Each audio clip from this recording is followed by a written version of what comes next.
Did you know YouTube, the place that sometimes leads you down a 6 hour rabbit hole detailing the inner intricacies of the Digimon movie, also has TV shows? And I don't mean the stuff they tried to pass off as TV shows a few years ago with YouTube Red. I mean some actually great television from across a pretty wide spectrum of genres and eras. The movies and TV section of YouTube is the place to be, apparently, because I've put together a list of 23 shows you can watch right now for free, officially, I should say. This isn't a list of weird show rips with odd watermarks and sped up footage. These are official releases from the license holders that are available on YouTube, and some of them are criminally overlooked. These shows are my personal recommendations, but there are hundreds of shows in this little section of YouTube, so give it a browse maybe, after you've fully watched, liked, commented, and subscribed, of course. So, without further ado, here's the list, not ordered but helpfully divided into sections, starting with some amazing scripted TV. Hammer, House of Horror. Peak 70s horror, featuring 13 episodes in an anthology series. Each episode is essentially a mini-movie, and while there are a couple that drag on, for the most part, they are just great time capsules of a well-remembered era of horror. For a TV show, they really don't hold back on the blood or nudity as well, and some of the cheesier props make for a good laugh. It feels like a show Joe Bob Briggs could do a marathon about, and I love that. You, Me, and the Apocalypse. Solid British dramedy with a great cast and a great premise. There's a meteor coming to end the world, and a group of people from all walks of life end up together in a bunker when it happens. The highlight for me is definitely the bad boy priest, Father Jude, played by Rob Lowe. It's a bit cliched, but Lowe does a great job with it, and his wordplay with his more naive apprentice is just amazingly funny. The Dresden Files. Fun detective show with a sci-fi fantasy edge. Based on a series of novels that I admit I've never read and know nothing about, comments seem to indicate that the show is a bit of a departure, but I honestly love it. It's a show I was only planning on kind of watching the first episode to check it out, but I ended up watching the whole thing instead. While Dresden himself is definitely the highlight, the supporting cast is also great, specifically Dresden's Watson stand-in Bob. The show only lasted one season, unfortunately, but that also makes it extremely bingeable. Farscape. A very Sci-Fi Channel original show that isn't actually a sci-fi original show. Coming in from Australia with the help of the Jim Henson Company, Farscape separates itself from the pack with excellent alien puppets and prosthetics. It can seem a bit jarring coming at it from a 2024 perspective, but I promise within a few episodes you'll be so immersed in the characters and storylines, nothing else will really matter. The first season is solid, and things only get better after that, so check it out. Farscape is a true hidden gem. Broadchurch. Excellent crime drama centered around a murder in a small British town. The show fizzles out a bit in season 2, but the first season is so excellent I'd still recommend giving it a watch. Great performances from some big-name British actors and a brisk pace combine to create a show that's hard to stop watching. I put on the first episode and found myself struggling to put it down, and I ended up going to sleep only 4 hours later, so if an intriguing mystery plot is up your alley, give this one a shot. You'll know by the end of the first episode if it's your cup of tea. Danger 5. Absurdist camp humor that looks like it came straight out of the 50s, but actually came out in 2011. Anything goes in this show about the titular Danger 5 and their many attempts to kill Hitler. Its scenarios are completely absurd and almost totally nonsensical, but it doesn't matter. The fun of it is seeing just how absurd and over-the-top things can get, and how the characters will react to the over-the-top situations they're put in. I'll admit things can get a bit too busy at times, and the jokes don't always land, but if you don't like a gag, they'll be on to the next one before you can blink. This is also the source of the sensible chuckle meme, apparently, and that's just plain great. Dan Versus. An overlooked animated series following Dan, who's pissed off about pretty much everything. I was debating whether this show belonged here or in the upcoming kids show section, but I'd say it definitely skews towards an older audience. Episodes are generally centered around relatable things like visiting the DMV and dealing with telemarketers, and Dan grows increasingly agitated and irrational as each episode goes on. The show avoids any real harsh language and is technically rated PG, but the adult jokes and references are what make Dan vs. something pretty special. Lost in Austen. A modern take on Jane Austen. In it, our protagonist Amanda Price takes the place of Elizabeth Bennet from Pride and Prejudice. All sorts of antics ensue, with chaos taking the place of the normally regal proceedings at the Bennet estate. Amanda is a die-hard fan of Austen, and her knowledge of the characters makes the repercussions of her actions all the juicier. Romance takes center stage, of course, as with any Austen production, but the modern spin and contrasting ideals of our main characters are what make this miniseries a standout. Ghost stories, specifically the English dub. YouTube has a surprising amount of subtitled anime, but not too much dubbed. Ghost Stories, though, is a show you need to watch dubbed, even if you have never watched an anime in your life. Thanks to a loose translation and a lot of improv, the voiceover work on this show is legendary. The absurdity of the jokes combined with the kids' anime aesthetic creates some amazing highlights. If you're not sold on this because, frankly, I'm not the most convincing guy, just check out one of the many YouTube clip compilations available on YouTube. Just make sure you're not in public when you do. Reality TV is composed of many genres, at least for the purposes of this list. There's plenty here, from incredible documentaries to true crime classics and brilliant sketch comedy. But I'd like to start off with a History Channel classic? True hidden gem, based on my Google searching at least. It seems like almost no one has seen this show, and that's a bit of a shame because it's a fun little series. Each episode is around 15 minutes long and focuses on a specific pop culture collection and collector. The production visits these collections and interviews the owners, all while showing off the more rare and interesting pieces.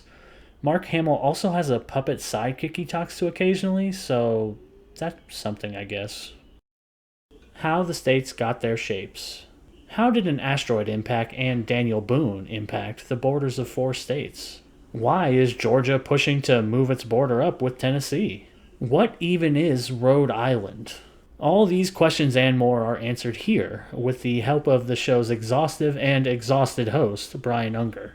The facts you'll learn about these states and their cultures are fun, but even more fun is watching Brian try to interview people who clearly don't want to be there.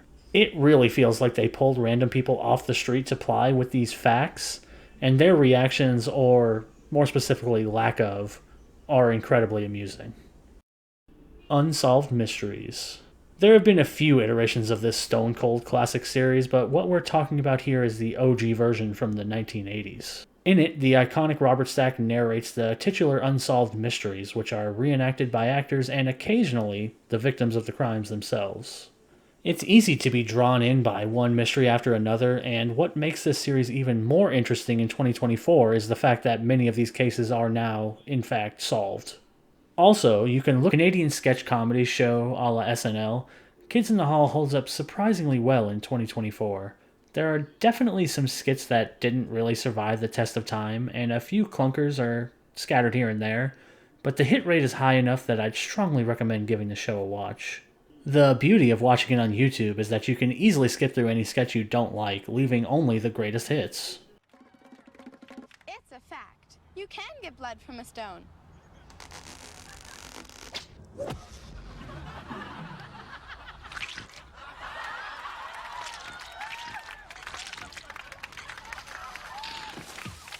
You just have to throw it hard enough. It's a fact. Dual survival. The survival genre is pretty vast these days, but I think its heyday was around 2010 when this show hit the Discovery Network. First thing I'll say is I don't treat this show or any survival show as real advice, it's just something to watch. And Dual Survival is incredibly entertaining thanks to the dueling personalities of Dave Canterbury and Cody London. Seeing these two trying to survive everything from a shipwrecked island to a vast desert never fails to entertain. Unfortunately, it's really only the first 2 seasons that maintain this chemistry, since Dave was fired shortly afterwards, but these 2 seasons are stone cold classics.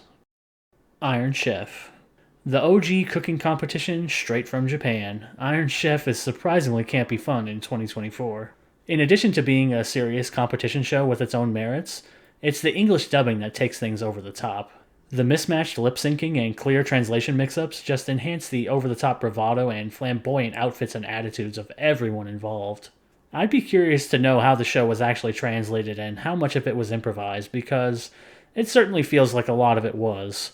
It's charming and fun, and the food looks great, so what's not to love? Forensic Files. Probably the most well-known true crime show outside of 2020, Forensic Files is a binge watcher's dream and nightmare. This show is so watchable that I often find myself tuning in for hours at a time without meaning to. The number of nights I've drifted off after binging a dozen episodes and essentially wasting my life are uncountable. Once the theme music kicks in and Peter Thomas starts to narrate, I find it almost impossible to focus on anything else. Watch at your own peril. The Goes Wrong Show. Capping off our reality section is a show that probably doesn't belong here, but definitely fits in spirit. The core conceit of the show is that it's a weekly theater play that goes wrong in all sorts of wacky ways. At first glance, it seems like a standard sketch comedy act, but upon further inspection, it's clear each and every accident is written well ahead of time and rehearsed to a T by the actors. This dichotomy makes the show funny on multiple levels. Much like the best SNL skits, there's always the threat of an actor breaking as well, just from the sheer absurdity of it all. And it's wonderful. I like to call our final section Kid Shows That You Can Also Watch. These TV shows were ostensibly made for a younger audience, but have some clear appeal for adults. Or at least that's what I'm telling myself. Anyway, on with the list. Black Hole High, aka Strange Days at Blake Holsey High. A bit of an X-Files for kids, Black Hole High, as it's known on YouTube at least, is a great mystery of the week show focusing on a group of high school kids and their science teacher. As a kids show, the stakes never get too real, but it's easy to get drawn in by the dynamic of the group and just enjoy where each mystery takes you. The group's interpersonal dynamics and day-to-day life are the heart of the show, but there's also quite a bit of science fact thrown in to make it somewhat educational. The show's original creator even released a series of shorts in 2022 set in the same universe, but whether or not those are worth watching is for somebody else to say. Jim Henson's The Storyteller. Classic stories retold with the Jim Henson style. Only one season of 9 episodes was made, but each has some incredible visuals and some great performances by the titular storyteller especially. Of particular note is the episode The Soldier in Death, which tells the story of a gambling soldier and his mysterious magical sack. The visuals of that one will definitely stick with you, and I would find it a bit hard to recommend to a child, honestly. Also, YouTube has some of the episodes mixed up. The Soldier in Death is labeled as the Heartless Giant, for example, so keep that in mind, I guess. Eerie, Indiana. To keep things short, this show, much like Black Hole High, is a version of the X-Files for kids, but this one gets a lot darker. Things in Eerie, Indiana are rarely what they seem, and the show's overall plotline gets really interesting before being tragically cut short. The final episode, Reality Takes a Holiday, is legendary for its level of fourth wall breaking absurdity. It's a show that takes itself seriously enough to be creepy, but not so seriously that a kid couldn't handle it. Give it a watch, especially if you're a horror fan, because the cinematic references flow fast and heavy. And that's it. 23 great shows you can check out right now on YouTube for free. Like, comment, and subscribe if you'd like, and let me know if you want to see a similar format for the free movies on YouTube, because there are quite a bit of those, and I'll see you all next time.